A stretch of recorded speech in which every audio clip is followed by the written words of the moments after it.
안녕하십니까? 삶과 죽음, 그리고 영원의 신비에 대해 탐구하는 시간입니다. 인류의 역사와 함께 시작된 가장 오래고 근원적인 질문이 있습니다. 죽음 이후에는 과연 무엇이 있을까? 우리 모두는 언젠가 이 질문 앞에 홀로 서게 될 것입니다. 과학은 생명의 끝을 정의하지만 그 너머의 세상에 대해서는 침묵합니다. 오늘 우리는 그 침묵의 장막을 꺾고 돌아온 한 사람의 경이로운 증언에 귀를 기울여 보고자 합니다. 이 은혜로운 이야기를 시작하기에 앞서 잠시 여러분의 도움이 필요합니다. 지금 구독과 좋아요를 눌러주신다면 이 희망의 메시지가 더 많은 이들에게 닿을 수 있는 귀한 통로가 열리게 됩니다. 여러분의 작은 손길이 누군가에게는 큰 위로와 빛이 될 수 있습니다. 이 채널을 통해 하나님의 축복을 널리 전하는 일에 동참해 주시는 모든 분들께 주님의 크신 평강이 함께 하시기를 기도합니다. 오늘 우리가 만날 이야기는 로버트 마샬이라는 한 남성의 체험입니다. 그는 2024년 5월 총 3번에 걸쳐 임상적으로 사망 선고를 받았습니다. 그가 죽음의 상태에 머물렀던 시간을 모두 합하면 약 44시간. 그는 그 시간을 천국에서 예수님과 얼굴을 맞대고 보냈다고 말합니다. 이야기를 시작하기 전 그의 신앙 상태를 먼저 짚어볼 필요가 있습니다. 그는 1984년에 그리스도를 영접했지만 스스로를 그다지 좋은 신자는 아니었다고 고백합니다. 성경을 제대로 읽어본 적도 없고 교회 출석이나 성도들과의 교제도 거의 없었습니다. 세상의 방식과 자신의 편리를 따라 살아가며 예수님의 기쁨을 도둑질하는 삶을 살았다고 부끄럽게 털어놓습니다. 그랬던 그가 어떻게 죽음을 넘어선 세상, 천국의 문을 열게 된 것일까요? 그의 육체는 의학적으로 볼 때 결코 살아 돌아올 수 없는 상태였습니다. 뇌는 산소 부족으로 완전히 파괴되었고 심장은 여러 번 멈췄으며 주요 장기들은 기능을 상실했습니다. 하지만 그는 지금 우리 앞에 서서 뇌 손상 하나 없이 명료하게 그 모든 경험을 증언하고 있습니다. 이것은 단순한 임사체험, 즉 죽을 뻔한 경험이 아닙니다. 이것은 완전한 죽음 이후의 세계에 대한 생생한 기록입니다. 그의 여정은 목에 갑자기 생긴 종양에서 시작되었습니다. 처음에는 단순한 응급실 방문이었지만 의사는 이것이 매우 공격적인 암일 확률이 99%라며 즉각적인 조치가 필요하다고 경고했습니다. 하지만 그는 의사를 만나기로 약속한 월요일까지 버티지 못했습니다. 종양은 순식간에 기도를 막았고 그는 숨을 쉴 수도 음식을 삼킬 수도 없는 상태에 이르렀습니다. 아내의 다급한 운전으로 병원 응급실에 도착한 그는 그 즉시 중환자실로 옮겨져 기관삽관을 받았습니다. 며칠 후 의사가 잠시 호흡관을 제거하고 상태를 지켜보던 사이 비극이 발생했습니다. 의사와 아내가 자리를 비운 약 35분에서 40분 사이 거대한 종양이 그의 기도를 완전히 덮치면서 질식사하고 만 것입니다. 심장 박동과 호흡이 모두 멈춘 완전한 사망 상태, 코드블루 상황이었습니다. 의료진이 필사적으로 심폐소생술을 15분간 시행했지만 종양 때문에 호흡관을 다시 삽입할 수 없었습니다. 결국 응급기관 절개술을 시행하는 과정에서 그는 엄청난 양의 피를 폐로 쏟아냈고 심장은 다시 멈췄습니다. 가까스로 심장을 다시 뛰게 했지만 폐가 피로 가득 차 산소가 혈액으로 전혀 공급되지 못했습니다. 의학적으로 뇌에 산소 공급이 10분 이상 중단되면 사망은 불가피하며 15분이 지나면 돌이킬 수 없는 상태로 봅니다. 하지만 그는 무려 90분 동안 뇌에 산소가 전혀 공급되지 않았습니다. 이 시간 동안 그의 뇌세포는 터져나갔고 두개골이 변형될 정도였습니다. 뇌뿐만 아니라 심장, 신장, 간 등 모든 장기와 근육, 심지어 뼈에 붙은 골격근까지 신체 내부에서부터 파괴되고 부패하기 시작했습니다. 그의 몸은 말 그대로 죽은 자처럼 부풀어 올랐습니다. 의사들은 그가 뇌사 상태를 넘어 이미 죽었다고 판단했습니다. 하지만 그의 영혼은 파괴된 육체를 떠나 전혀 다른 차원의 여정을 시작하고 있었습니다. 첫 번째 죽음 이후 그의 영혼은 중환자실 천장 위를 맴돌았습니다. 자신의 육체를 내려다보며 분주하게 움직이는 의료진과 절규하는 아내의 모습을 보았습니다. 그 짧은 순간이 지나고 그는 터널도 빛도 천사의 영접도 없이 즉시 천국에 도착했습니다. 그가 마주한 천국은 인간의 언어로는 도저히 묘사할 수 없는 아름다움 그 자체였습니다. 우리가 지상에서 천국 같다고 감탄하는 그 어떤 풍경도 천국의 모습 앞에서는 시든 나뭇가지에 불과했습니다. 나무와 꽃, 풀 한 포기까지 이 세상에는 존재하지 않는 생생한 색채로 빛나고 있었습니다. 더욱 놀라운 것은 모든 생명체가 저마다 고유의 아름다운 음을 내고 있었다는 점입니다. 그 수많은 소리들이 한데 어우러져 예수님을 찬양하는 장엄한 교향곡을 끊임없이 연주하고 있었습니다. 또한 각기 다른 향기들이 조화롭게 섞여 그 어떤 향수보다도 감미로운 향기로 공기를 가득 채웠습니다. 그곳에는 태양이나 달 같은 광원이 없었지만 모든 것이 빛으로 충만했습니다.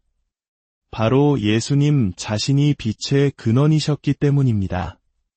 그 빛은 따스한 사랑과 긍휼로 가득 차 있어 그 안에 있는 것만으로도 완전한 평화와 안식을 느낄 수 있었습니다. 그곳에서 그는 먼저 세상을 떠난 아버지를 만났습니다. 암으로 고통받다 92세에 돌아가신 아버지의 모습이 아니었습니다. 가장 건강하고 활기찼던 30대 후반의 모습, 그의 어린 시절 기억 속 아버지의 모습 그대로였습니다. 아버지는 그에게 결국 이렇게 왔구나, 아들아라며 그들만이 아는 농담으로 그를 맞았습니다. 잠시 후 그는 멀리서 빛에 둘러싸인 한 인형을 보았습니다. 직감적으로 그분이 예수님임을 알았습니다. 그분께 다가가 대화하고 싶다는 열망이 솟구쳤습니다. 아버지는 그에게 다가가 무릎을 꿇으라고 조언했습니다. 그가 예수님을 향해 발걸음을 옮기려는 순간 그는 다시 중환자실의 육체 안으로 돌아왔습니다. 의료진이 그의 심장을 다시 뛰게 한 것입니다. 혼란과 공황 속에서 그는 다시 죽음을 맞이했습니다. 이번에는 육체 위를 맴돌지 않고 곧바로 천국으로 향했습니다. 이번에 그가 도착한 곳은 아름다운 목초지였습니다. 그곳에서 그는 이미 세상을 떠난 자신의 에마 2마리와 반려견들을 만났습니다. 놀랍게도 천국에서는 동물들과도 마음으로 소통할 수 있었습니다. 그들은 고통스러운 죽음에서 벗어나 이곳에서 행복하게 지내고 있다며 그를 반겼습니다. 이처럼 천국은 우리가 사랑했던 모든 피조물과 재회하는 기쁨이 있는 곳이었습니다. 하지만 그 기쁨도 잠시, 그는 또다시 육체로 돌아와야 했습니다. 그리고 세 번째 죽음이 찾아왔습니다.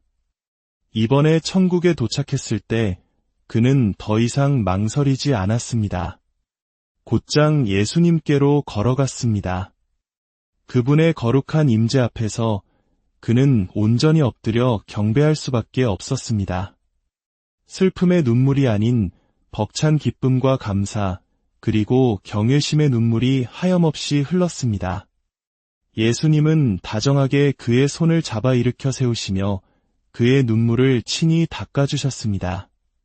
그리고 말씀하셨습니다. 우리에게는 나눌 이야기가 많으니 함께 걷자꾸나. 그렇게 예수님과 단둘이 걷고 대화하는 43시간 28분의 시간이 시작되었습니다. 그 시간 동안 예수님은 인류가 오랫동안 품어온 수많은 비밀들을 풀어주셨습니다. 첫째, 창조의 신비에 대해 말씀해 주셨습니다. 과학자들이 주장하는 수십억 년의 지구 나이와 성경의 6천년 역사가 어떻게 공존할 수 있는지 설명해 주셨습니다. 창세기 1장 1절에 태초에 하나님이 천지를 창조하시니라는 말씀은 공룡을 포함한 모든 것이 완벽했던 최초의 창조를 의미합니다. 이 시간은 우리가 측정할 수 없는 수십억 년에 달하는 시간이었습니다. 그러나 가장 높은 천사였던 사탄이 교만해져 하나님께 반역하고 타락하면서 이 완벽했던 창조 세계에 혼돈이 깃들기 시작했습니다. 그 혼돈의 결과로 약 6,500만 년 전 거대한 운석이 지구와 충돌했고 지구의 모든 생명체가 멸망했습니다. 이것이 창세기 1장 2절의 땅이 혼돈하고 공허하며 의 상태입니다. 그 후 약 6,000년 전 하나님께서는 이 땅을 다시 회복시키시고 아담과 하와를 창조하셨습니다. 그리고 죄가 세상에 들어오기 전까지 에덴 동산에는 시간이라는 개념 자체가 존재하지 않았습니다.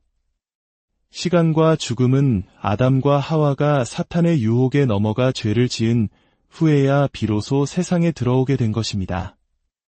우리가 아는 6,000년의 역사는 바로 이 시간의 시작부터 기록된 것입니다. 둘째, 천국의 삶에 대해 알려주셨습니다. 천국에 있는 사랑하는 사람들은 지상에 우리를 내려다보며 걱정하거나 슬퍼하지 않습니다. 천국은 슬픔이나 걱정이 없는 완전한 기쁨의 장소이기 때문입니다. 하나님께서는 그들이 슬퍼하지 않도록 지상에서의 기억을 잠시 멈추게 하십니다. 하지만 우리가 천국에서 그들과 재회하는 순간 모든 기억이 회복되며 마치 한순간도 떨어져 있지 않았던 것처럼 느껴질 것입니다. 또한 태어나지 못하고 죽은 태아나 아주 어릴 때 세상을 떠난 아이들에 대한 놀라운 비밀을 알려주셨습니다. 그 아이들은 천국에서 부모가 올 때까지 그 나이 그대로 머물러 있습니다. 그리고 부모가 천국에 도착하면 비로소 부모의 품 안에서 완전한 모습으로 성장하는 기쁨을 함께 누리게 됩니다. 하나님께서는 지상에서 잃어버렸던 그 어떤 기쁨도 천국에서 온전히 회복시켜 주시는 분입니다. 천국에서는 인종과 언어의 장벽도 완전히 사라집니다. 각자의 고유한 문화와 정체성은 유지되지만 내가 한국어로 말하면 상대방은 완벽한 자신의 모국어로 알아듣고 상대가 자신의 언어로 말해도 나는 완벽한 한국어로 이해하게 됩니다.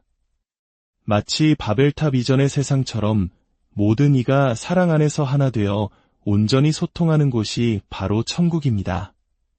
셋째, 구원과 심판의 진실에 대해 명확히 하셨습니다. 예수 그리스도를 믿고 구원받은 성도는 천국에서 다시 죄에 대한 심판을 받지 않습니다. 예수님께서 십자가에서 우리의 과거, 현재, 미래의 모든 죄를 이미 대속하셨기 때문입니다. 심판대 앞에 서게 되는 이들은 오직 예수님을 알 기회가 있었음에도 불구하고 자신의 교만으로 그를 거부한 사람들입니다.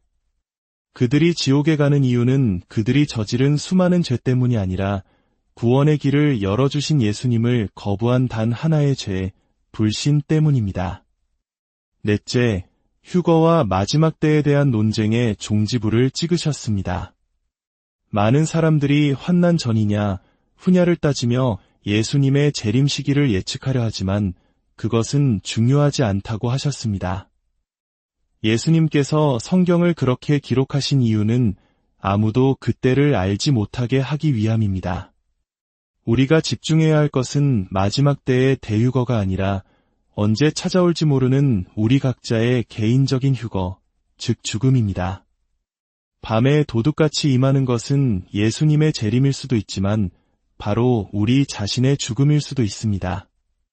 우리는 마지막 날을 기다릴 것이 아니라 오늘 당장 주님 앞에 설 준비가 되어 있어야 합니다. 이 모든 가르침이 끝났을 때 예수님은 로버트에게 선택권을 주셨습니다. 내 육체는 완전히 파괴되었다. 만일 지금 돌아간다면 너는 아무것도 할 수 없는 식물인간 상태로 기계에 의존해 살아가게 될 것이다. 그래서 나는 너를 돌려보낼 수 없고 돌려보내지 않을 것이다. 그러나 예수님은 이어서 말씀하셨습니다. 하지만 몇 가지 조건 하에 너를 다시 보낼 수도 보내려 한다. 첫째, 나는 너에게 한 번도 죽지 않았던 것처럼 새로운 뇌, 새로운 심장, 새로운 몸을 줄 것이다. 둘째, 너의 평생의 기억과 이곳 천국에서 보고 배운 모든 것을 온전히 기억하게 할 것이다. 그리고 너에게 명령하노니 내가 너에게 가르쳐준 모든 것, 즉 성경과 천국, 그리고 나에 대한 진실을 내가 내 앞에 세우는 모든 사람에게 언제 어디서든 전해야 한다. 이것은 부탁이 아니라 명령이다. 그리고 내가 육체로 돌아가는 순간부터 병원을 떠날 때까지 너의 몸이 겪는 모든 고통을 마취 없이 온전히 느끼게 될 것이다. 만일 내가 그 고통을 이겨내고 살아남는다면 그때부터 내가 너를 집으로 다시 부를 때까지 그 사명을 감당해야 한다. 이제 선택은 너의 몫이다. 이곳에 머물러도 좋고 돌아가서 사명을 감당해도 좋다. 단 돌아가기로 선택한다면 그 동기는 오직 나를 위한 순수한 마음이어야 한다. 로버트는 망설임 없이 돌아가기를 선택했습니다. 그가 눈을 뜬 순간 예수님의 말씀대로 상상을 초월하는 고통이 그를 덮쳤지만 그는 그 모든 것을 이겨냈습니다. 그리고 오늘 그는 예수님의 명령에 따라 자신이 보고 들은 것을 우리에게 증언하고 있는 것입니다. 마지막으로 그는 예수님께서 오늘날의 교회에 대해 하신 준엄한 경고를 전했습니다. 많은 교회가 예수 그리스도 그 자체가 아닌 자신들이 만들어낸 예수의 이미지를 섬기고 있다는 것입니다. 교파와 교리를 내세우며 서로를 배척하고 세상과 담을 쌓는 종교 클럽이 되어가고 있다고 안타까워하셨습니다. 천국에는 장로교인도, 감리교인도, 침례교인도 없습니다. 오직 예수 그리스도를 믿는 성도만이 있을 뿐입니다. 우리의 정체성은 건물이 아니라 예수 그리스도를 따르는 믿음 그 자체에 있습니다. 교회는 문을 활짝 열고 누구에게나 예수 그리스도의 사랑과 진리를 전하는 빛과 소금의 역할을 감당해야 합니다. 로버트 마샬의 이야기는 우리에게 많은 것을 생각하게 합니다. 죽음은 끝이 아니라 새로운 시작이며 우리가 이 땅에서 어떻게 살아가느냐가 영원을 결정한다는 사실을 다시금 깨닫게 합니다. 예수 그리스도의 사랑은 우리의 상상을 초월할 만큼 깊고 넓으며 그분은 우리 각자를 위한 완벽한 계획을 가지고 계십니다. 오늘 이 이야기를 들으신 모든 분들의 삶에 하나님의 놀라운 은혜와 평강이 강물처럼 흘러넘치기를 간절히